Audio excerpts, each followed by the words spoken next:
점심 맛있게 드셨습니까? 사실 제가 와서 은혜를 많이 받습니다. 왜냐하면 우리 신학대학을 보면서 굉장히 제가 한국교회를 좀 어둡게 봤습니다. 왜냐하면 우리 대학도 73년도에 대학인가를 받고 신학과가 있고 7개 과가 있는데 신학과 학생들이 없어요. 총신대, 장신대 정도, 감신대 정도만 채우지 일반 대학들은 거의 신학과를 지금 채우지를 못합니다. 신대원은 우리도 올해 15명 정원에 2명 들었어요. 이런 모습들을 보면서 한국교회가 앞으로 어떻게 갈까 굉장히 염려를 많이 했는데, 오늘 제가 순성교회 와서 은혜를 받고 갑니다. 찬양대원들을 굉장히 은혜롭게 찬양을 하고, 연세 드신 60대 이상이 되신 분이 한국교회가 70~80%를 지금 차지하고 있습니다. 그런데 와서 보니까 굉장히 젊으신 분들이 많이 있어서 한국교회의 미래를 본 것 같아서 제가 흐뭇한 마음으로 가서 학교에 가서나 많은 사람에게 간증할 수 있는 좋은 기회를 가졌습니다. 오늘 2가지로 제가 설교를 좀 정리하겠습니다. 오후에는 좀 시간을 좀 편하게 하겠습니다. 오전에는 주일 예배이기 때문에 좀 경건 중심으로 했는데 오후에는 공부 비슷하게 좀 설교를 하겠습니다.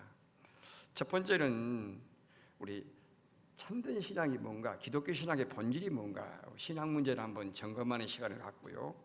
두 번째는 나의 할 일과 하나님의 할 일, 기도와 다시 말하면 생활에 관한 얘기, 이렇게 전개를 해나가도록 하겠습니다. 제가 굉장히 좋아하는 찬송가가 있습니다. 목사님에게 제가 설교 제목을 보내주면서 찬송가까지 내가 보내드렸어요. 82장 제가 신학교 다닐 때 어떤 분이 와서 찬송을 부르는데 그렇게 은혜가 돼서 나의 기쁨 나의 소망, 그걸 내가 적어드렸고, 나 주의 도움 받고자, 그것도 굉장히 좋은 찬송가여서 제가 그 찬송가를 부를 때마다 은혜를 받고 눈물을 흘리고 그럴 때가 많습니다.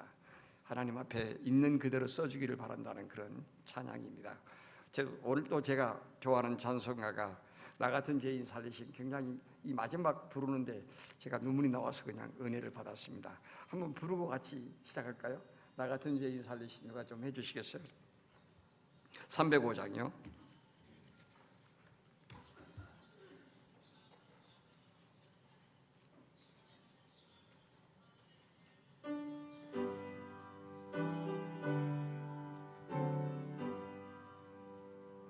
나 같은 죄인 살리신 주는 놀라워 잃었던 생명 찾아고 강명으로 줬네. 면죄악에서 건지신 주는 놀라워 처음 믿은 그 시간 기하고 기하다. 이제껏 내가 산 것도 주님의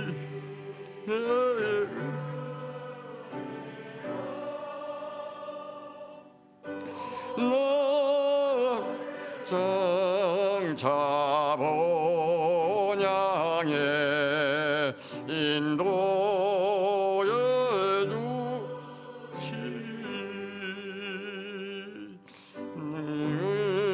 내서 우리 영혼이 주님의 은혜로 처럼 밝게 살면서 주차 이제껏 내가 산 것도요 어리나 이제껏 내가 산 것도 이제껏 내가 산 것도 주님의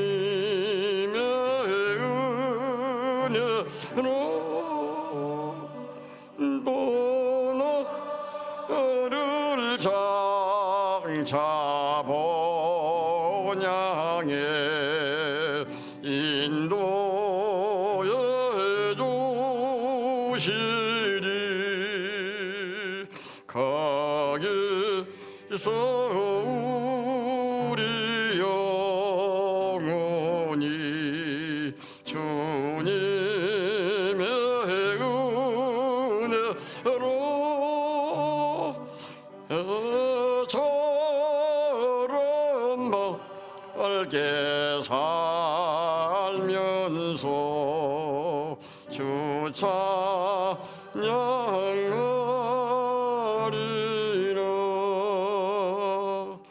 아멘.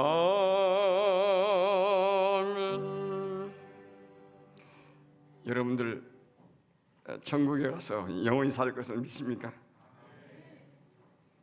오늘 제가 여러분의 신앙을 한번 점검한 다음에 본문으로 들어가겠습니다. 신앙과 생활이라고 하는 말과요, 신앙 생활이라는 말은 같은 것 같지만 엄청나게 다릅니다. 오늘 우리 많은 사람들이 신앙 생활을 하는 것 같은데 신앙과 생활을 해요. 분리된 이중적 신앙 구조를 우리가 가지고 있는 생활을 많이 합니다. 참된 신앙 생활이라고 하는 것은 먼저 우리가 하나님의 자녀가 되는 겁니다. 영접하는 자, 곧 그 이름을 믿는 자에게는 하나님의 자녀가 되는 권세를 주었나니, 내가 진실로 진실로 너희에게 누구든 내 말을 듣고 나버리신 이는 영생을 얻고 심판에 이르지 아니하느니 사망에서 생명으로 옮겼느니라. 나는 부활이요 생명이니 나를 믿는 죽어도 살겠고 무릇 살아서 믿는 자는 영원히 죽지 아니하리라. 우리는 먼저 하나님의 자녀가 되는 신앙적 고백이 있어야 됩니다. 믿고 세례를 받는 사람은 구원 얻을 것이요 믿지 않는 사람은 정죄를 얻으리라. 그러니까 우리는 먼저 하나님의 자녀라는 신앙 고백이 먼저 있어야 됩니다. 여러분들 하나님의 자녀입니까? 교회 다닌다고 하나님의 자녀 아니에요. 예수님이 나의 구세주라고 신앙 고백을 해야만이 하나님의 자녀가 되는 겁니다. 그런 다음에는 우리가 신앙이 생활로 조명될 수 있어야 됩니다. 어느 날 제가 우리 교회 신방 가서 굉장히 충격을 먹었습니다. 며느리가 하는 말이 우리 어머니가 믿는 하나님 안 믿는다고 하더라고요. 권사님인데 어머니가 믿는 하나님 안 믿겠대요. 그 무슨 얘기냐고 내가 그랬어요. 그랬더니 어머님이 교회에서 신앙생활과 집에서 신앙생활이 다르다는 거예요. 여러분들의 자녀나 여러분의 가정이나 여러분의 주위 사람들이 나를 보고 예수님을 볼 수 있느냐 그 말이에요. 안 믿는 사람들은 예수 믿는 사람들을 보면서 예수님의 얼굴을 찾으려고 노력을 합니다. 그리고 신앙생활을 하는 사람들은요, 먼저 믿는 사람, 교회의 목회자나 장로들, 선진들의 신앙을 보면서 예수님의 모습을 찾으려고 노력합니다. 신앙이 생활화되지 못하면 아름다운 신앙의 열매를 맺을 수가 없다고 저는 생각합니다. 팔을 여러분 다쳤다고 생각을 해봅시다. 팔을 다쳤으면 기부스를 해야 되고, 기부스가 한 다음에 팔이 나았으면 빨리 풀어서 재활 치료를 해야만이 건강한 팔로 되도록 할 겁니다. 우리가 어떤 신앙생활 하다가 이거 잘못됐다, 내 신앙이 뭔가 지금 문제가 있다, 내 교회 신앙생활은 내 삶에서 문제가 있다고 생각하면 반드시 진단하고 치료를 해야 됩니다. 진단이 안 되면 치료가 안 되는 거예요. 우리 아들도 의사기 때문에 가끔 물어보면 절대로 얘기 안 해줘요. 코로나 때문에 내가 몇 번 물었다 혼났어요. 가까운 의사한테 가서 물어보라고. 전공이 자기는 그것이 아니거든요. 그러니까 철저한 병이라고 하는 진단을 하고 그 다음에 치료를 해야만이 건강이 회복되는 것처럼, 사경회가 뭐예요, 여러분? 사경회라고 하는 것은, 신앙수련이라고 하는 것은 은혜를 받는 것도 중요하지만 혹시나 내 신앙이 점검해야 할 부분이 있거나 내 신앙을 진단할 부분이 있다고 하면 다시 한번 점검해서 새롭게 나가는 것이 바로 사경의 의미가 있다고 저는 생각을 합니다. 혹시 여러분들도 먼저 제가 신앙을 한번 점검할 시간을 갖겠습니다. 그렇다고 하면 우리가 부족한 신앙이 뭐냐? 첫째로 신앙의 종류가 여러 가지가 있습니다. 우리가 교회를 다니면서 신앙을 하는 것 같지만 신앙이 다 똑같은 것이 아니에요. 먼저 역사적이고 교회적인 신앙이 있습니다. 역사적이고 교회적인 신앙이라고 하는 말은 하나님의 권위 때문에 말씀의 계시와 진리를 믿지만은 현실에 두 다리를 딛지 못하고 관념적 신앙에 빠져 있는 사람들입니다. 신앙은 머리로만 믿는 것이 아니에요. 먼저 알고 믿고 행동으로 옮겨야 되는 것이 신앙이에요. 그러니까 아는 것으로 끝나는 신앙이 돼서는 안 된다는 말이에요. 신앙은 그러니까 머릿속으로 먼저 받아들여져야 돼요. 가슴으로 영접이 돼야 돼요. 그다음에 행동으로 옮겨져야 참된 신앙의 길을 걸어가는 겁니다. 교회적인 신앙. 두 번째는 현세적이고 일시적인 신앙이 있습니다. 마태복음 13장 보면 씨 뿌리는 비유의 말씀이 나오는데 씨를 뿌릴 때 여러분들 뿌리를 제대로 내리지 못하기 때문에 환난이나 핍박이 올 때 그 심은 씨앗이 자라지 못하고 열매를 맺지 못한 경우가 있습니다. 뿌리를 내리지 못할 때 이 순성교회는 뿌리가 깊은 교회, 뿌리가 깊이 뻗어서 앞으로 창창한 잎사귀가 되고 아름다운 열매를 맺는 복된 교회가 될 줄 믿습니다. 신앙도 뿌리가 있어야 돼요. 저는 참 부러워했어요. 우리 자그머니가 이 앞에도 뿐인데 우리 가정에다가 복음의 씨를 뿌렸어요. 어렸을 때 그 성경 저도 지금 가지고 있습니다. 우리 집안에서 목회자가 나왔으면 좋겠다. 저는 목회자의 길을 걸으려고 생각했던 사람이 아니에요. 저는 정치가가 되려고 생각했던 사람이에요. 그렇게 생겼잖아요. 정치가 되려고 생각, 또 공부를 진짜 잘했습니다. 강조고등학교 강고를 나왔습니다. 강고 중에 톱클래스로 제가 공부를 했어요. 서울대 떨어진 것이 목회자의 길을 내가 가게 만든 거예요. 그러니까 어떻게 될는지는 모르지만은 여러분들 신앙에 뿌리를 두고 있다고 하는 굉장히 복된 거예요. 우리 집안에 그 숙모님이 우리 집안에 힘을 몰아서 운남 중앙교회를 세우신 거예요. 우 목사님, 우리 작어머니가 시작한 거예요. 길선 장로님 어머니오고 우리 작어머니 두 분이 운남 중앙교회를 세운 거예요. 처음에는 그것이 그리스도 교회였습니다. 그러다가 나중에 유용루 목사님이어서 그 교회가 하나님의 교회가 된 거예요. 이런 뿌리를 이런 가져야 된다고 말이에요. 튼튼한 나무가 되려면 뿌리가 깊어야 되죠. 그 다음에 이적적 신앙입니다. 우리 한국 교회가 굉장히 표적을 구하는 신앙입니다. 사도들에게서 복음을 정립하고 복음을 확산되기 위해서 예수님께서는 사도들에게 이적을 행할 수 있는 권능과 능력을 부여했습니다. 이 신앙은 유대인들이 표적을 구하고 헬라인들이 지혜를 구한 것처럼 사도 바울은 십자가의 도에는 자랑할 것이 없다고 얘기하고 있습니다. 요나의 표적에는 표적이 없다고 얘기를 했습니다. 그러니까 이 지나친 이적적 신앙은 좋은 면도 있지만은 때로는 복음에서 벗어날 수도 있습니다. 60년대 70년대 들어서 한국교회가 부흥한 것은 이 은사적인 신앙입니다. 오순절 교회가 한국교회를 부흥시키는 위대한 역사를 감당했습니다. 믿습니다 하는 교회들이 한국교회는 다 10,000명 넘어요.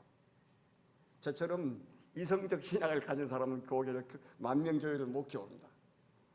그러나 그것이 이적적 신앙과 은사 중심의 교회가 나쁘다는 말은 아니에요. 초창기에는 그것이 굉장히 도움이 됐습니다. 지금은 이적적 신앙, 표적을 구하는 신앙보다는 유대인들에게 표적을 구하는 신앙을 가졌습니다. 그러나 사도 바울은 표적을 구하는 것보다는 십자가의 도를 강조했습니다. 그렇다고 하면 참된 신앙은 바로 뭐냐 그거야. 앞에 반주자한테 물어볼게요. 제일 반주하신 분이 제일 만만하잖아요. 앞에 계시니까. 반주자한테 물어볼게요. 참된 신앙은 뭐라고 고백을 해요? 어떤 게 참된 신앙이에요? 나 어려운 질문 안 해요.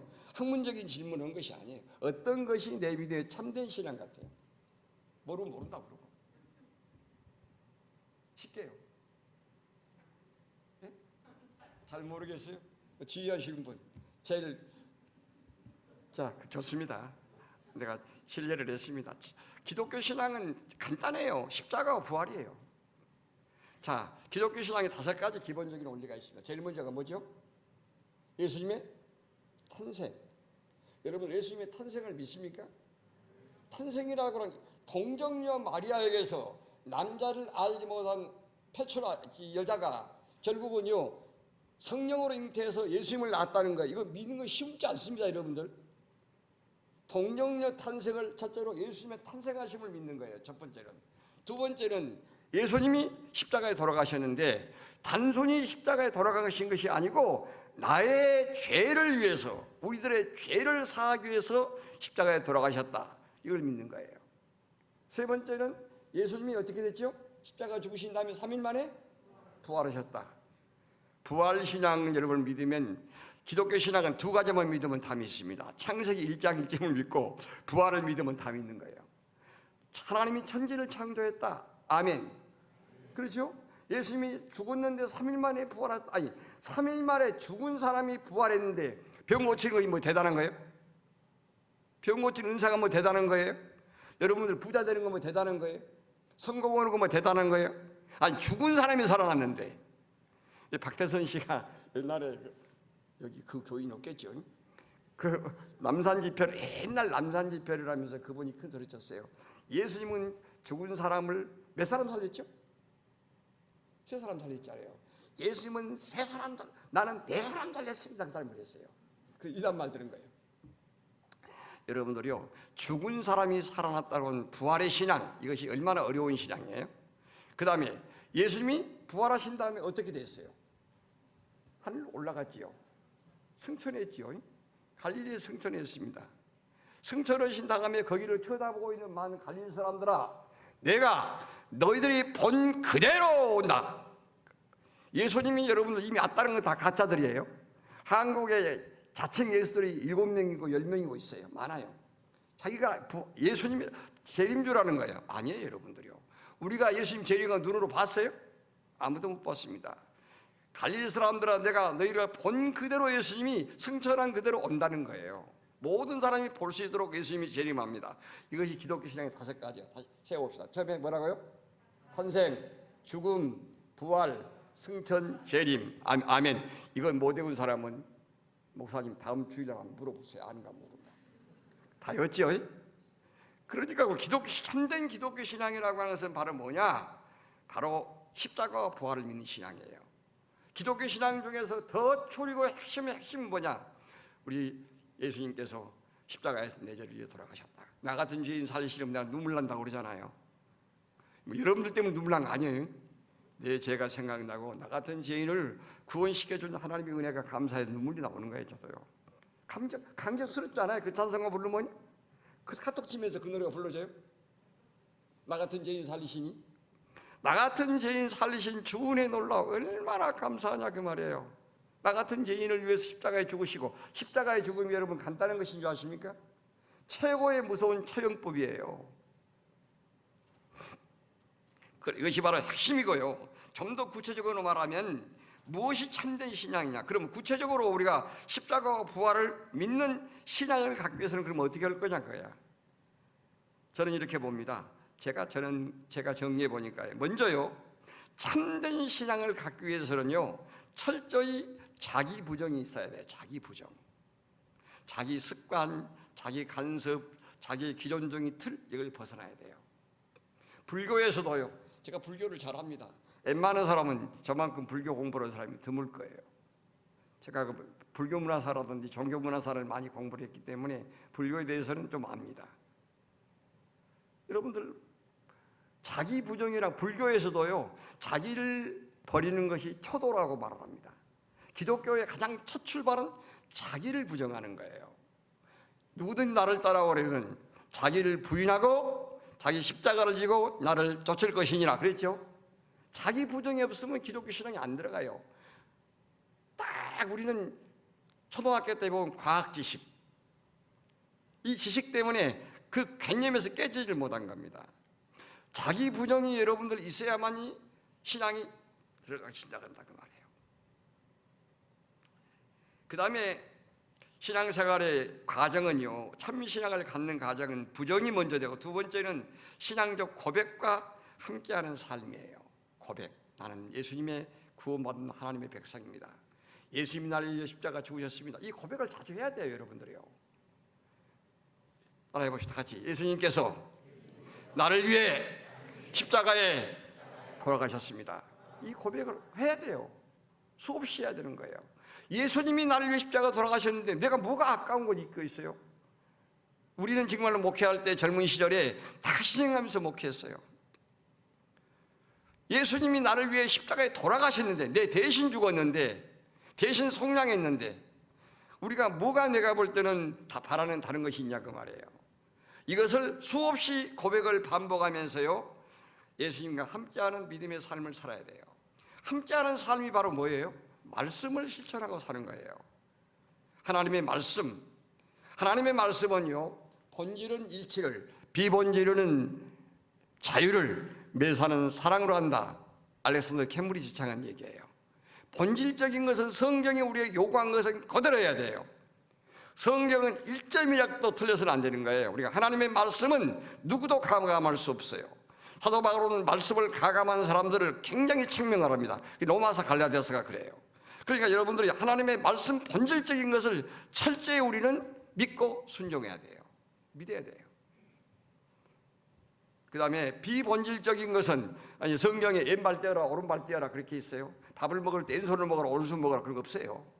비본질적인 것은 좀 자유를 붙여야 돼. 순승교회 괜찮아요. 우리 청량리 그리스도교도 괜찮아요. 간판 짓는 거 성경에 무슨 간판 지어라 그런 것 없어요. 물론 지역의 이름을 따는 경우로 많이 있습니다만은 구체적인 명령사항이 아니에요. 비본질적인 거예요. 본질이나 비본질적이나 매사는 뭐라고요? 매사는 사랑으로 한다. 본질이나 비본질이나 사랑, 이것이 우리나라, 시간이 좀 빗나가는데 우리 좌파나 우파나 비슷한 말이에요. 1786년에 불란서 대혁명 때 기치가 세 가지입니다. 여러분들 자유 배웠지요? 고등학교 때 자유, 그 다음에 뭐죠? 평등, 그 다음에 뭐예요? 박애. 이 박애란 말은 좀 번역상에 문제가 있다고 나옵니다. 필링이 사랑이에요. 그러니까 자유를 추구하는 것은 자본주의로 가고 평등을 추구하는 것은 사회주의로 간 거예요. 그러니까 자유나 평등이나 결국 본질적인 그 뭐냐? 그것은 바로 사랑이에요. 사랑 때문에 해야 되는 거예요. 네, 여기 말은 뭐 자유나 평등 다 용어는 좋은 말이에요. 내가 어느 쪽을 편들어서 한 말이 아닙니다. 여러분들, 그러니까 우리는 예수님을 믿음으로 고백함과 동시에 하나님의 말씀대로 실천하는 삶을 가져야 돼요. 주일날 주의 종으로부터 하나님의 말씀을 선포받고 들을 때 아멘 하면 그거 지킬 수 있어야 돼요. 말씀이 여러분들 요구하는 대로 지켜야 돼요. 말씀이 없는 것은 자유로운 거예요. 그 다음에 참된 신앙에 걸어가는 길은 바로 뭐냐? 내가 철저히 하나님께 맡기는 삶을 사는 거예요. 오늘 뒷부분에 가서 설교하겠습니다만, 내가 할 일은 내가 하고 하나님이 할 일은 하나님이 한다. 따라해보세요. 내가 할 일은 내가 하고 하나님의 일은 하나님께 맡긴다. 아멘. 이거예요. 신앙은 이거예요. 내가 할 일까지 하나님께 맡긴 사람이 있어요? 아니에요, 여러분들이요. 내가 할 일은 내가 하는 거예요. 여러분들 어떤 사람이 가난한 거지가 찾아가 동정을 요구해서 내가 할 일은 뭐예요? 내가 돈을 주는 거예요. 그런데 그 하나님이 알아서 한다고 맡기는 사람이 있어요. 그거 아니에요. 내가 할 일은 내가 하는 것이고 하나님이 할 일은 하나님께 맡기는 거예요. 자꾸 사람들이 하나님이 하는 일까지 자기가 하려고 그래요. 하나님의 일은 하나님이 하시는 것이 내가 하는 것이 아니에요. 저도 그런 고민을 많이 했어요. 우리 같은 사람은 미래에 대한 생각을 많이 하잖아요. 왜? 이제 인생이 많이 안 남았다 그런 생각을 같이 해요. 70대 넘어가면요, 내가 살면 10년 더 살까 20년 더 살까 그런 생각을 많이 해요. 그러다 보니까 조급함이 생기고 내가 어떻든 하나님께 다 맡겨야 할 일을 맡기지 못하고 내가 염려하는 경우가 있어요. 이것은 내가 다 최근에 이건 잘못된 거구나. 하나님의 일은 하나님께 맡기고 사람의 일은 사람이 하자. 목사님 20년 30년 순성교회 걱정할 필요 없어요. 목사님이 은퇴하시면 또 하나님이 또 알아서 해요. 또 그 다음에 다음 목회자가 알아서 하시고, 우리가 그렇게 생각해야 할 텐데 자꾸 우리는 그 다음 세계까지 생각을 합니다. 그 다음에 그러면 나의 신앙을 한번 식별해 봅시다, 여러분들. 이제 이렇게 내가 오늘 참된 신앙을 얘기하고 참된 신앙으로 가는 그 길을 얘기했는데, 그러면 나의 신앙은 지금 어디에 와 있는가요? 내 신앙은 지금 어디쯤 올라가 있는가 한번 생각해 보세요. 내 신앙은 지금 성숙된 믿음의 삶을 살고 있느냐, 아니면 저급한 삶을 살고 있느냐. 한 재미있는 얘기를 할까요? 미국의 링컨 대통령이 대통령실에서 집무를 하고 있는데 사령관이 와서 카카카 하나님이 우리 편이어서 이번에 전쟁에 승리했습니다 그렇게 얘기했어요. 그러니까 그 말을 가만히 듣던 링컨 대통령이 우리가 하나님인데 우리 편이 되신 것이 아니라 우리가 하나님의 편에 서 있기 때문에 하나님이 도와줬습니다 그렇게 말했어요. 무슨 말인지 아시겠어요? 자, 독일하고 영국하고 2차 대전 전쟁을 했습니다. 독일도 군목이 있고 여러분 영국도 군목이 있습니다. 둘 다 전쟁 이겨달라고 기도했을 거 아니겠어요? 하나님 누구 편 됐을까요? 교인들끼리 가끔 교회 안에서 분쟁하고 다투는 사람이 있어요. 우리 학교에 지금 가끔 우리 학교도 그런 사람이 있어요. 가끔 나한테 목사님 하나님 내 편입니다. 꼭 그런 사람이 있어요. 전화하면서요. 하나님 내 편입니다. 속으로 내가 네가 하나님의 편에 서야 하나님이 네 편이 되지. 네가 하나님 편에 서지도 못하면서 무슨 하나님 내 편이라고 소리 했으냐. 말은 목구멍까지 올라왔는데 말을 안 합니다. 시험 들까 봐서. 목사님들 하고 싶은 얘기 다 못 하잖아요. 목사님들 그러실 거예요. 제가 꼭 하고 싶은데 아는 경우가 많아요. 시험 들까 봐. 그러실 거예요. 여러분들이요. 그렇습니다. 신앙은 여러분들이요. 하나님의 내 편? 글쎄요. 여러분의 신앙을 이번에 한번 점검해 봅시다. 여러분은 어떤 신앙을 지금 가지고 있느냐 그 말이에요. 내가 시골에 자라서 내가 아는데 논에 가면요 피가 있고 피 알죠? 피가 있고 벼가 있는데 피하고 벼하고 잘 구분이 안 돼요. 자랄 때는 웬만하면 옛날 내가 어렸을 때 지금도 안 잊어버려요. 아버지가 야 피 좀 뽑으러 가자 하는데 밭에 논에 가서 뽑았는데 다 벼를 다 뽑았어요. 구분을 할 줄 모르겠더라고요. 성경에 가라지와 알곡 비유도 비슷한 거예요. 그러니까 구분이 잘 안 된 것처럼 오늘날 교회 안에도 신앙이 참된 신앙인지 아닌 신앙 저는 대충 알아요. 우리 교인들 보게 되면 너는 신앙생활을 잘하고 있구나.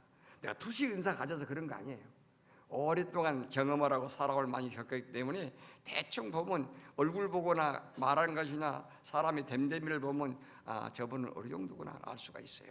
그러니까 우리가요 여기에서 내 신앙이 성숙된 믿음의 신앙생활을 가지고 있느냐 아니면 저급한 초급 신앙인가 하는 것은 여러분 스스로 진단해야 돼요.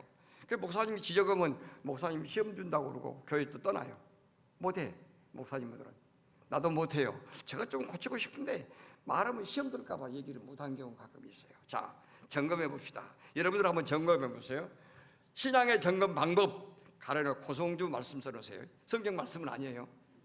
이거 고성주 말씀입니다. 신앙을 점검하고 첫째로 내 삶에 있어서 그리스도가 중심이 되어 있느냐 내가 중심이 되어 있느냐 첫 번째예요. 신앙 점검 방법이에요. 내가 중심에 대해서 언제나 살고 있느냐 아니면 예수님 중심이냐. 예수님 중심이라고 하는 것은 하나님 말씀 중심이냐예요. 하나님의 말씀대로 실천하고 살냐 아니면 내 마음대로 하고 사느냐. 이게 첫 번째 신앙의 점검 방법이에요. 적었어요? 적어도 괜찮아요. 도안 안 받아요. 두 번째, 연단을 당했을 때 어렵고 시험 당하고 환난을 당했을 때요 연단도 하나님의 은혜로 믿고 있는 신앙인가. 로마서 5장 4절 말씀은 환난은 인내는 연단은 소망을 이루는 줄 알미니라 그렇게 되어 있어요. 여러분 환난이 왔을 때 시험이 왔을 때 환난은 인내를 심어주고 인내는 연단을 심어주고 연단은 소망을 갖게 한다 그 말이에요. 그러니까 무슨 얘기냐면 시험과 환난과 어려움이 온다 할지라도 이것을 통해서 하나님에 대한 믿음과 소망이 더 커지고 있느냐 하는 거예요. 이것이 바로 두 번째 내 신앙을 점검하는 방법이에요. 여러분들 시험과 어려움도 하나님이 주신 선물로 믿습니까? 대답 안 할 것 같아요. 허네 이 교회는. 우리 교회는 않더라고요. 믿습니까? 가만히 쳐다만 보고 안 해요. 여러분들 어려움이 오고 시험이 와도요 하나님이 주시는 소망을 주기 위한 방법으로 믿으시기를 주의 이름으로 축복합니다. 두 번째 방법이에요. 세 번째 방법 성경이 이게 아니라고 그랬습니다. 제가 이긴다고 그랬어요. 세 번째 방법은요 내가 예수님을 닮는 삶을 살고 있느냐 아니면 세상적인 삶을 닮아가냐. 가끔 내 친구들 모임에 가면 노래 부르라고 하면 노래를 못 불러요. 찬송가밖에 부르는 거 아는 것이 없어요. 나 같은 죄인 사실 부르면 눈물 나올 것 같고 그렇다고 가는 세월 부르자니 좀 이상하고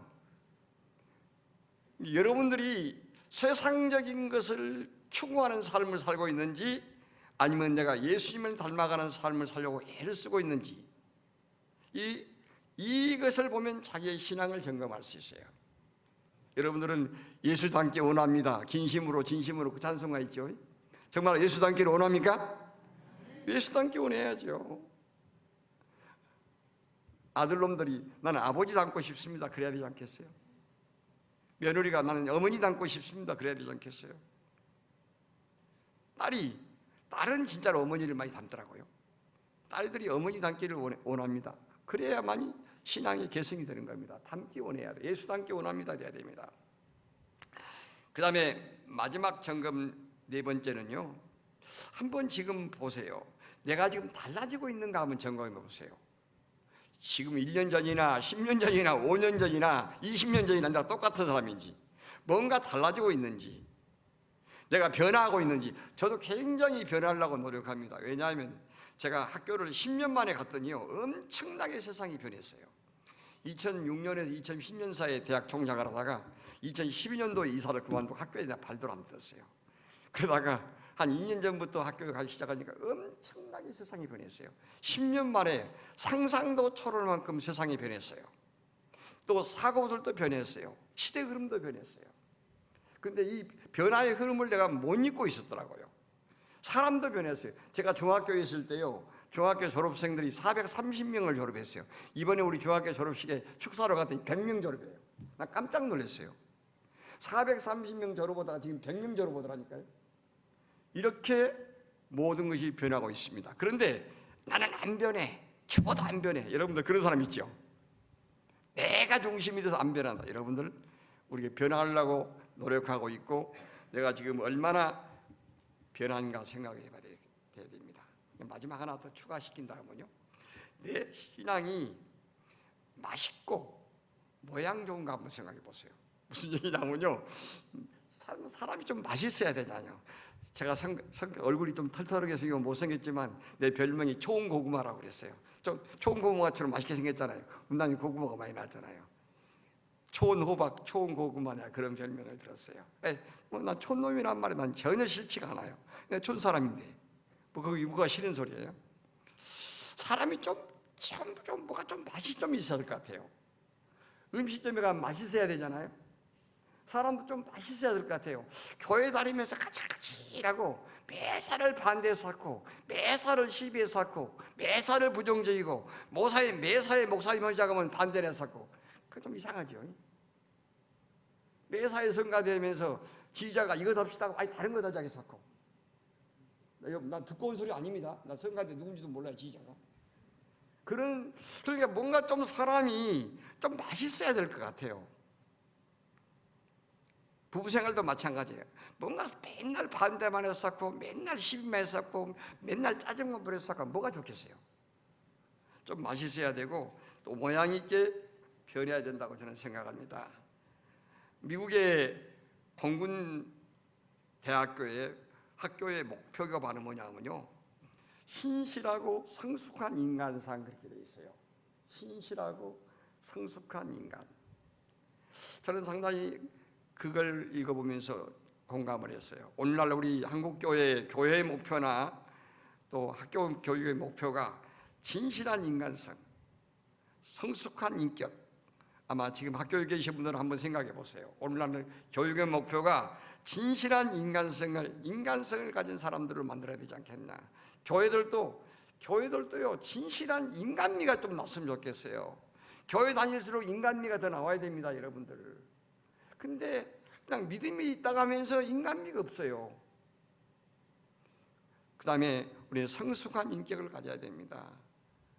좀 인격이, 오늘날 많은 사람들이 성공은 추구를 해요. 교회가 성장해야 되고 성공적 인생을 추구하지만은 더욱 중요한 것은 성숙함이에요. 교회가 성숙하고 우리의 인격이 성숙해 나가야 돼요. 순성 교회가 성숙한 주님의 교회가 되기를 축복합니다. 성숙해야 돼요. 여러분들 성숙해야만이 존경받는 사람 되고 신뢰받는 사람이 되는 겁니다. 그렇다고 하면 성숙한 교회와 성숙한 성도들은 어떨까? 시간이 너무 잘 이거 줄여야 되겠네. 안 되겠네요. 자, 한 가지만 더 하고 내가 이거 줄이고 본문으로 들어갈게요. 자, 미국의 시카고 대학의 존 파월 교수가 이런 얘기를 했습니다. 성숙한 인간 생활에 필요한 5가지 요건을 얘기했어요. 성숙한 사람이 되기 위해서는 5가지 조건이 필요하다, 그런 얘기를 했어요. 첫 번째는 자기 자신을 받아들일 수 있는 자세. 사람들이요, 자기 자신을 받아들이지 않아요. 근데 며칠 전에 책을 보니까 어떤 사람, 미국의 기업가들 때 성공한 기업가들의 특징은 바로 뭐냐? 잘못을 보면서 때 잘못했다고 솔직하게 인정하는 사람이 많다는 거예요. 우리나라도요, 정치인들 보게 되면 잘못했단 말을 안 해요. 잘못했단 말을 안 해서 이 정권이 무너진 거예요, 여러분들. 잘못한 건 잘못했다 해야죠. 목사님이 됐건 장로님이 됐건 우리는 어떤 것을 잘못해서 하나님 앞에 무릎 꿇고 하나님 잘못했습니다, 용서해 주시길 바랍니다. 그러면 용서하시는 거예요. 끝까지 잘못을 안 했다고 그래요. 그러니까 성숙한 인간이, 성숙한 인격을 만드는 비결은요, 먼저 자신의 잘못을 받아들이는 자신에 대한 태도가 먼저 있어야 돼요. 이것을 자기애라고 얘기를 합니다. 자기를 사랑하는 사람은 그럴 수 있어요. 그 다음에는요, 자기 분수를 아는 사람. 이런 말을 하기 좀 조심스러운데 자기 분수를 모르는 사람 많은 것 같아요. 내 교회에서 이치가 어느냐, 내가 교회 목회자냐, 장로냐, 집사냐, 권사냐, 일반 신도냐, 성가대 대원이냐, 자기 있던 위치가 있어요. 위치에서 할 말이 있고 안 해야 할 말이 있어요. 그러니까 자기 분수, 자기 포지션을 정확히 알아야 돼요. 이걸 모르게 되면 사람이 성숙한 인격이 될 수가 없습니다. 세 번째는 남을 나보다 낮게 여기는 마음. 성경은 얘기하고 있죠. 남을 나보다 낮게 여기라. 남을 존중하는 마음을 가져야 돼요. 남을 존중하지 못한 사람은 자기를 사랑하는 사람이 아니에요. 자기를 진실로 사랑하는 사람은 남을 존중할 줄 압니다. 남을 존중할 줄 아는 사람이 자기를 사랑하는 사람이에요. 그리고 많은 사람을 살아갈 수 있는 겁니다. 그 다음에 이 존 파월 교수는 자기 성숙한 인간 생활에 있어서 하나님을 믿는 신앙의 사람, 이 사람은 하나님을 믿는 신앙의 사람들은 성숙해야 된다고 이야기합니다. 마지막 5번째로 공동체에 속하면서 살아가는 사람. 공동체라고 하는 것은요, 참 인간에게는 절대적으로 필요한 겁니다. 사람이 죽을 때, 우리 지휘자님 죽을 때 둘이 죽어요, 혼자 죽어요? 좀 전에 대답들 잘 안 해요. 자, 죽을 때는 혼자 죽어요, 둘이 죽어요? 혼자 죽죠. 죽을 때는 혼자 죽고 살 때는 둘 이상이 같이 함께 사는 거예요. 인간은 공동체적인 삶을 살 수밖에 없어요. 아무리, 글쎄 이런 말 하면 되려나? 남편이나 아내를 따라 죽을 것 같지만 따라 안 죽더라고요. 따라 안 죽더라고요. 죽을 때는 혼자 죽어요. 저도 가끔 그런 생각해요. 나 죽을 때 혼자 죽지, 안 따라 죽겠지. 죽을 때 여러분들 자기 책임은 자기가 지고 자기 삶은 자기가 사는 거예요. 죽을 때 혼자 죽는 거예요. 살 때는 절대로 혼자 못 살아요. 혼자 살 것 같죠? 같이 더불어 함께 사는 거예요. 그러니까 공동체, 인간은 그래서 사회적인 동물이고 공동체적인 삶을 사는 거예요. 인간 소속을 가져야 행복한 겁니다. 소속감이 없으면 안 되는 거예요. 그러니까 여러분들은 순성교회에 소속하고 있습니다. 그다음에 성가대에 소속하고 있어요. 남성교회에 소속하고, 여성교회에 소속하고 있고, 아무것도 소속이 안 된 사람은 신앙생활이 잘 안 돼요. 반드시 신앙생활을 하게 되면 그 교회 내 어떤 조직에 소속이 돼야 돼요. 그래야 성숙해질 수 있어요. 소속감이 강하게 좋습니다. 소속감이 뭐 들어가 있는지 많은지 이것도 아니고 저것도 아니고 이런 사람은 성숙한 삶을 살 수가 없습니다. 이렇게 해서 여러분들에게 서론적으로 먼저 신앙생활과 신앙에 관한 문제를 한번 점검을 했고요. 오늘 본론으로 들어가서 하나님의 일과 사람의 일, 이걸 좀 들어가서, 이것은 조금 너무 길게 하지는 않겠습니다. 목사님이 내가 허락을 받았어요. 오후에는 설교를 조금 더 길게 해도 됩니다. 그랬으니까 여러분 공부하는 식으로 한 거예요. 가기 잘할 것 같죠? 강의라고 하면 잘할 것 같은데 설교라고 하면 좀 잘 못합니다. 강의라고 하면 몇 시간 더 해요. 젊었을 때부터 강의를 해버렸기 때문에. 자, 오늘 성경의 본론으로 들어갈게요. 성경에 어떤 본명이 나오냐. 출애굽기 17장이라고 하는 것은 이스라엘 백성들이 출애굽을 해서 가나안 땅에 가게 됩니다. 그럴 때 이들은 니비딤이라고 하는 곳에 이르게 됩니다. 니비딤에서 무리바에서 여러분들 반석을 쳐서 물을 나와서 생수를 먹게 만들고 거기서요 니비딤에 가서 좀 더 안차고 쉬고 있었습니다. 그럴 때 아말렉이라는 사람들이 원래 니비딤이라는 지역에 진을 치고 살고 있었습니다. 이 아말렉은 어떤 사람들이냐면 바로 에서의 후손들입니다. 아말렉 사람들은 매우 전투적인 사람이고 매우 강한 민족이었습니다. 저들이 가만히 보니까 우리 땅을 침공해 저들이 물을 마시고 반석에서 물을 쳐서 물을 먹고 여기서 편안히 쉬어. 저들이 와서 성경을 보니까 왔다고 그렇게 했어요. 와서 저들이 싸움을 걸어서 싸움이 시작됩니다. 리비딤에서 그러니까 이스라엘 백성들과 바로 아말렉 군사가 전쟁이 붙습니다. 전쟁이 붙었는데 여기에서 전쟁에 승리하는 비결이 오늘 내가 설교의 메시지예요. 모세가 이렇게 얘기합니다. 나는 지팡이를 들고 산 꼭대기로 올라가서 기도하리라. 여호수아와 그의 백성들에게는 나가서 열심히 싸워라. 이렇게 얘기를 합니다. 산 꼭대기에 훌과 아론을 데리고 같이 올라갑니다. 산 꼭대기에 올라서 여러분들 지팡이를 들고예요. 지팡이는 하나님의 권위를 상징하고 있습니다. 손을 들었습니다. 손을 든다고 하나님 앞에 항복하고 기도한다는 뜻이. 이스라엘 백성은 기도할 때 손 들고 기도해요.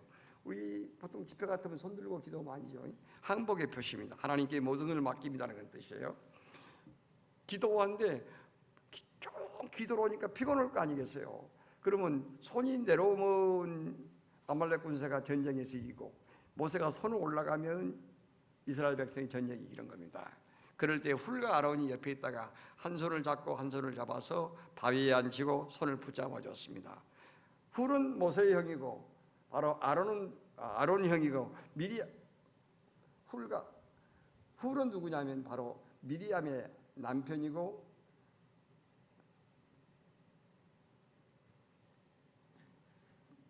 갑자기 떠오르지 않는 게 늙어서 그런가요? 그 아들이에요. 그 아들 나 좀 책을 보고 올게요. 자, 이렇게 해서 친족입니다. 친족, 가까운 가족이에요. 합심해 준 거예요. 합심해서 함께 기도를 하게 되면 전쟁의 승리를 합니다.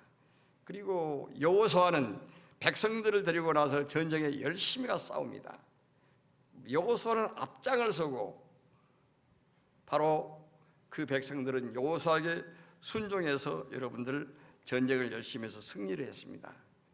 그리고 저들이 승리의 깃발을 여보한 이시 깃발을 두고 거기서 비석을 세우게 된 겁니다. 여기에서 이것이 오늘 설교의 핵심이에요. 그러니까 모세와 여호수아는 자기 할 일을 다하고 하나님께 맡겼다는 거예요. 그러니까 하나님이 할 일과 사람이 할 일을 얘기한 겁니다. 어떻게 보면 여호수아는 나가서 열심히 싸워서 전쟁을 했고 모세는 산에 올라가서 함께 기도를 했습니다. 이것이 승리의 비결이었습니다. 이 세상이라고 하는 것은요 끊임없이 전쟁이 이루어질 수밖에 없습니다. 자연과 인간과 사탄. 그러니까 자연과 자연은 끊임없이 투쟁을 하는 것이고 자연과 인간에 대한 투쟁이 있고 또 인간과 인간에 대한 투쟁이 있습니다. 인간이 자연을 투쟁했기 때문에 싸웠기 때문에 파괴했기 때문에 와지는 것이 코로나 아니에요. 점점 여러분들은요 질병이 더 무섭게 우리한테 올 거예요. 왜냐? 인간이 자연을 파괴해서 그러는 거예요. 자연이 그러니까 대받아서 공격을 하는 겁니다. 이런 것들이. 그리고 결국은 끊임없이 우리는 영적 전쟁을 할 수밖에 없어요. 사탄과 우리 믿음의 사람은 천국 가는 철로역정과 그거 아닙니까? 천국에 가는 모든 길에서 사탄이 끝까지 방해한다는 거 아닙니까? 철로역정이에요. 우리는 그 끝까지 싸워가면서 이스라엘 백성들이 출애굽을 하면서 진군진결할 때마다 시험과 어려움이 있었지만 끝까지 하나님이 함께 하심으로 가나안 땅에 정착했던 것처럼 우리가 천국 갈 때까지 우리는 영적인 전쟁을 할 수밖에 없는 겁니다. 그러면 왜 싸움이 생기냐? 이스라엘 백성들하고 아말렉 사람이 왜 싸움이 생기느냐? 인간은 영역 싸움을 하는 거예요. 이것은 내 땅이다. 이것은 내 땅이다. 아말렉 사람들이 볼 때는 자기 땅인데 이스라엘 백성들이 침범이 들어온다고 본 거예요. 이 영역 싸움이에요. 인간은 자기 동그라미를 그리는 거예요. 동그라미, 이건 내 것이라는 거예요. This is mine, 영어로. 이건 내 땅이라는 거예요. 자기 것이라고 생각하는 거예요. 여러분들 자기 것이 있어요. 얼마 전에 내가 4월 8일 날 코로나를 걸렸었어요. 걸려서 뭐 특별한 증상이 없이 잘 마쳤습니다만 코로나 걸려가지고 우리 집 근처에 그 중량천이라는 천이 있습니다. 개울이 흐르는데 거기 가서 쭉 혼자 산책으로 다니까 이상하게 잉어들이 막 그리고 막 저기에 잉어들도 보니까 왜 저렇게 이들이 저러냐고 물어봤더니 알 낳기 해서 잉어들은 이렇게 밑에서 위로 올라오더라고요. 숲풀이 있는 데라서 막 자기들끼리 머리로 뒤려놓고 싸워요. 저거 왜 그렇게 싸우냐고 내가 물어봤더니 어떤 사람이 말이 좋은 자리 찾으려고 그런대요. 잉어들도 좋은 자리 차지해서 자기가 좋은 게다 알을 낳으려고 싸운다는 거예요. 강아지 새끼들도 여러분요 오줌을 찍찍 싸잖아요. 강아지 새끼라면 여긴가? 강아지들도 여러분들 오줌을 찍찍 싸면서 이거 내 땅이다. 내 땅이라는 거예요. 그러니까 인간이 자꾸 우리는 내 땅이라고 생각해요. 내 땅이 있나요? 자꾸 땅 찾는 싸움을 인간은 끊임없이 해요. 여러분들 땅에서의 땅은 잠시 머무른 것뿐이에요. 우리의 땅은 저 영원한 저거대밖에 없는데 자꾸 인간의 땅 찾으려고 그런 거예요. 여기서 싸움이 시작된 겁니다. 내 것이란 소유의식. 이스라엘 사람들은 그 소유의식 때문에 싸울 수밖에 없었던 거예요. 이럴 때 해결 방법이 뭡니까? 인간이 끊임없이 갈등하고 분쟁해요. 여기 선생님들도 많이 계시죠. 그래도 중고등학교가 우리 대학 사람들보다 훨씬 낫더라고요. 대학에 가면 왜 그렇게 분쟁이 많은지 몰라요. 왜냐하면요, 교수들이라는 사람들은 어렵게 공부해서 그 교수 자리에 들어가게 되면요 자기 세계밖에 딱 몰라요. 이 박사라고 하는 것이 많이 안다는 뜻이 아니에요. 자기 것만 안다는 소리예요. 남의 분야는 모르는 거예요, 저 박사들이. 그러다 보니까 자기가 조금만 침범하면 싸움이 벌어지고 난리가 나요. 이렇게 죽겠어요, 힘들어서요. 모른 체 하자니 그렇고 아는 체 하자니 나보다 자기 똑똑하다 그러고 얼마나 힘들어요. 그러니까 인간 사회의 이 분쟁이라고 하는 딱 자기 영역입니다. 내 영역이다 그거야. 내 영역을 침범하지 말라 그거야. 여러분들 이런 인간의 분쟁과 갈등을 해결하는 방법, 그리고 인간의 문제의식을 해결하는 방법은 딱 두 가지인 겁니다.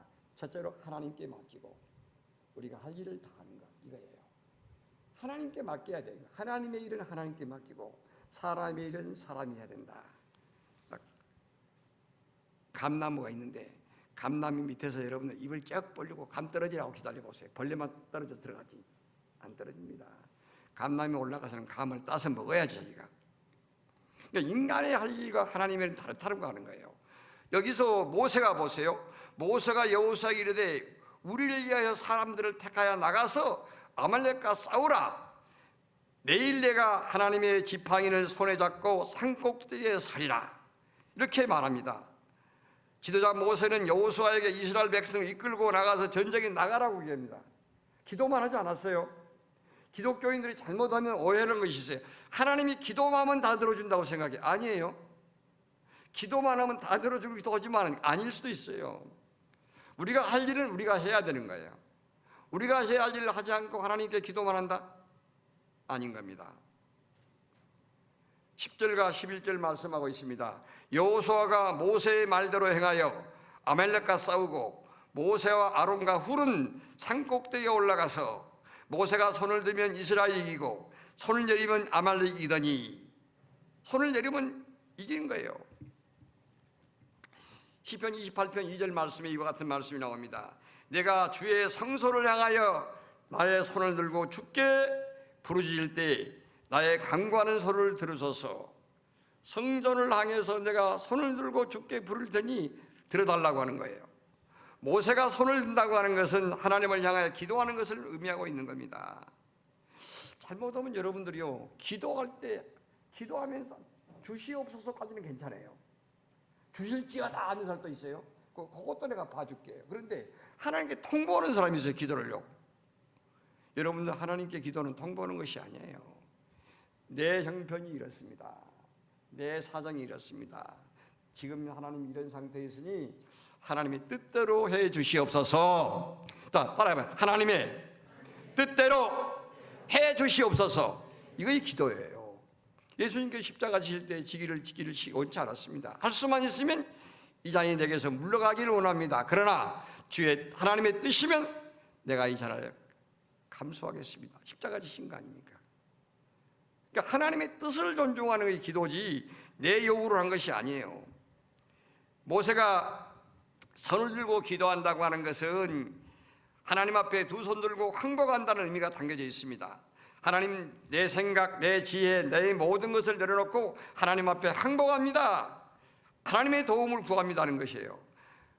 하나님의 도움밖에 없다고 하는 방법을 택하는 것이 기도예요. 기도라고 하는 것은 하나님의 도움 방법이 없습니다. 하나님의 도움밖에 없다고요. 여러분들 기도할 때 물론 달라고 애기들도 달라고 해야 부모가 주죠. 그런데 주고 안 주고는 누구 뜻이에요? 부모 마음이잖아요. 아버지 돈 좀 주세요. 그러면 주고 안 주고는 아버지 마음이에요. 안 준다고 아버지 나쁜 사람이라고 그래요? 하나님이 우리가 달라고 할 수도 있어요. 하나님 좀 주십시오. 뭐 난 갈 수 있다고 봐요. 왜? 아들이기 때문에, 딸이기 때문에. 그렇지만은 주고 안 주고는 하나님의 의지다 그 말이에요. 하나님의 뜻을 순종하겠습니다 해야 됩니다. 이것이 첫 번째. 그러니까 기도는 그렇게 해야 된다고 하는 거예요. 하나님의 일은 하나님께 맡겨라. 여러분들 선교한다고 하는 거 있잖아요. 선교한다는 것도 하나님의 일입니다. 교회에 사역하고 목회하는 것도 하나님의 일이에요. 하나님의 일은 하나님께서 하시는 거예요. 우리에게 맡겨진 일을 최선을 내가 다할 뿐인 거예요. 두 번째는 우리는 함께 기도하는 삶을 살아야 됩니다. 함께하는 삶을 살아야 됩니다. 교회라고 하는 건데 좋은 것이, 에클레시아는 우리 성도를 말하는 거예요. 함께 있는 성도들이에요. 우리가 함께 있는 무리들을 가리켜서 교회라고 말합니다. 이 건물, 교회는 본질이 있고 형태가 있는데 이 건물, 교파 이런 것들은 다 형태입니다. 여러분들, 본질은 우리의 신앙이에요. 성도들이에요. 에클레시아는 성도들인 겁니다. 성도들은 함께 하는 거예요. 함께 울고 함께 웃고 함께 고난에 동참하는 것입니다. 여기에서 기도할 때 말이죠, 누가 도왔느냐? 훌과 아론이 도왔습니다. 먼 데 있는 사람이 안 도와요. 순성교회를 도울 때 내가 안 도와요. 여러분들이요. 나는 우리 교회 도와요. 옆에 사람은 옆에 교회 돕지. 순성교회를 돕는 사람은 순성교회 교인들이에요. 다른 사람들이 안 도와요. 여러분들의 가족사가 있으면 여러분의 가족끼리 돕는 겁니다. 먼 데 있는 사람이 돕는 것이 아니에요. 기도한다고 하는 것도 합심하는 것도요, 여러분들끼리 같이 하는 거예요. 합심 기도라는 겁니다. 모세가 기도할 때 사람인데 손이 내려올 수밖에 없죠. 오랫동안 기도하면 손 안 내려가는 사람이 누가 있겠습니까? 어떻게 목사님이 기도하다가 졸 수가 있습니까? 제가 젊은 시절에 한번 혼난 일이 있었어요.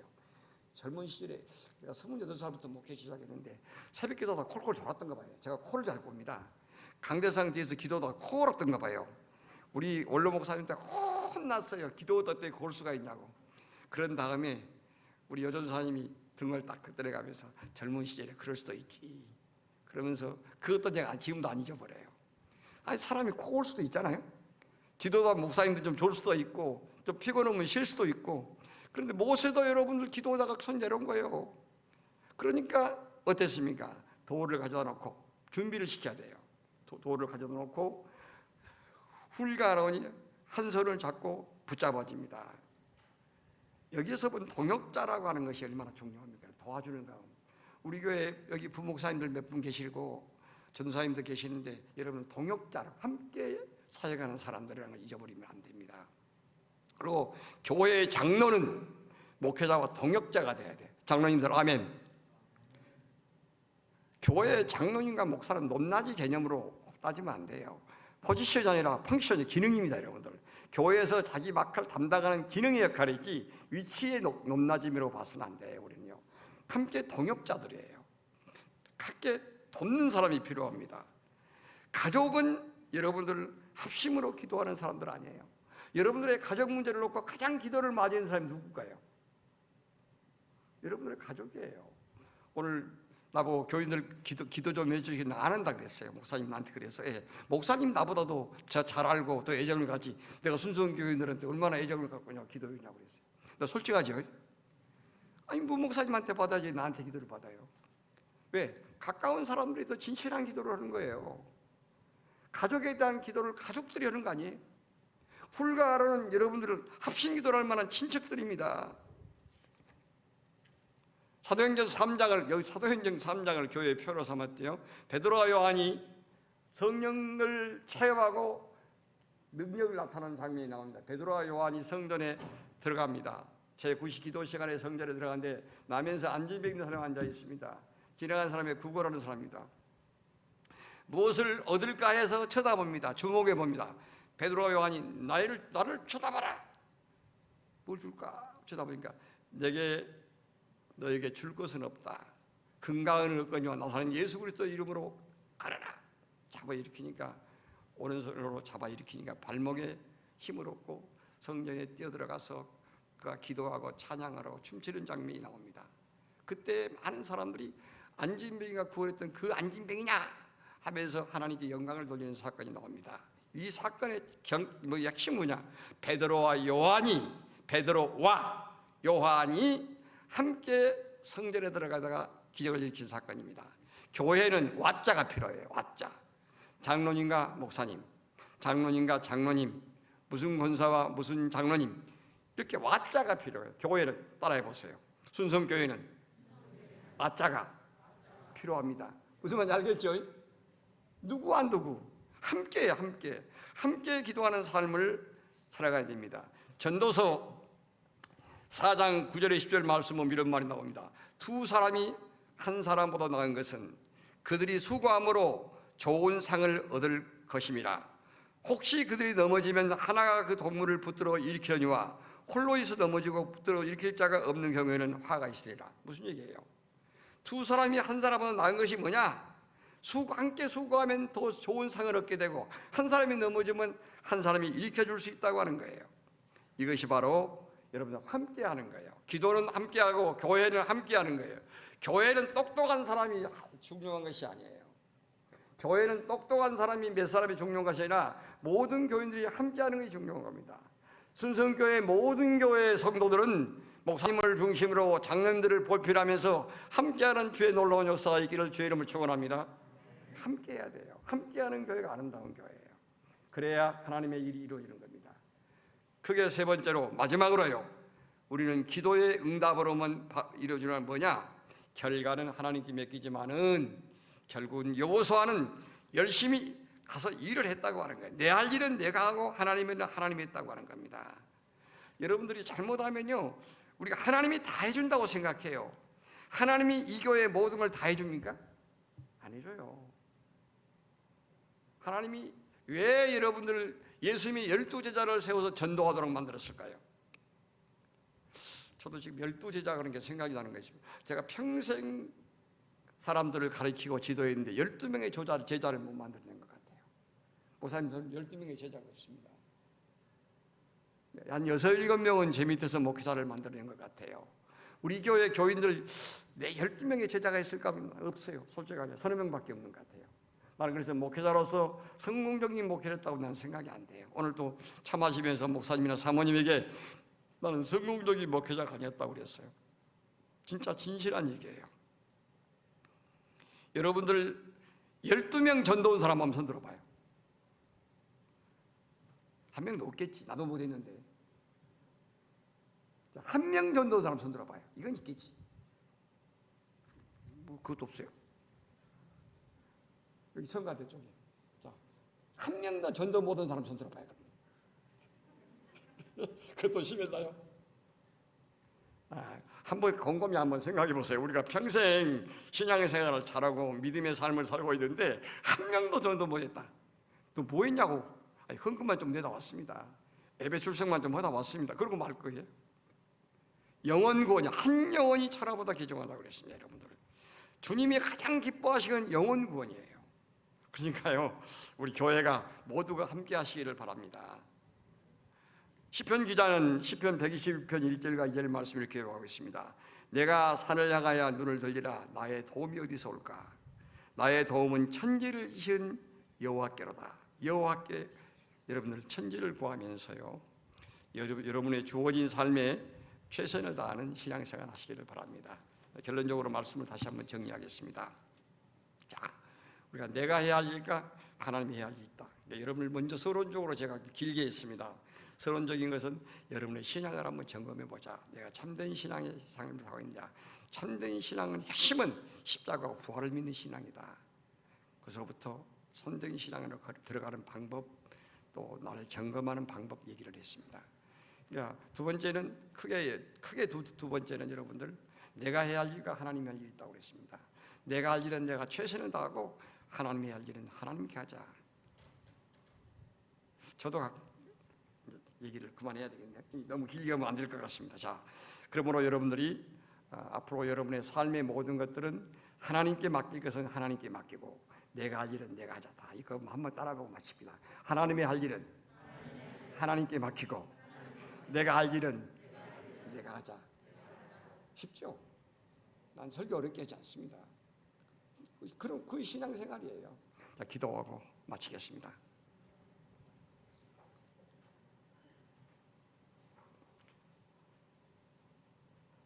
우리에게 살아가는 가족과 영적 공동체인 교회를 허락하신 것을 감사합니다. 하나님 안에서, 예수님의 십자가 안에서 하나가 된 가족들이, 또한 우리 성김의 교회 성도들은 항상 서로를 위해서 합심으로 기도할 수 있는 기도 용사들이 되게 하옵소서. 서로가 힘들고 지칠 때 아론과 훌처럼 서로를 받쳐주고 세워줄 수 있는 동력자가 되게 하옵시고, 기쁜 일이나 슬픈 일을 모두 함께 경험하며 사랑으로 하나 되는 성김의 교회, 성숙관 교회 성도들이 되게 하옵소서. 무엇보다도 감사하는 것은 우리에게 성김의 교회를 허락해 주신 하나님께서 예수 그리스도를 또한 우리의 구원자로 허락해 주셨다는 것입니다.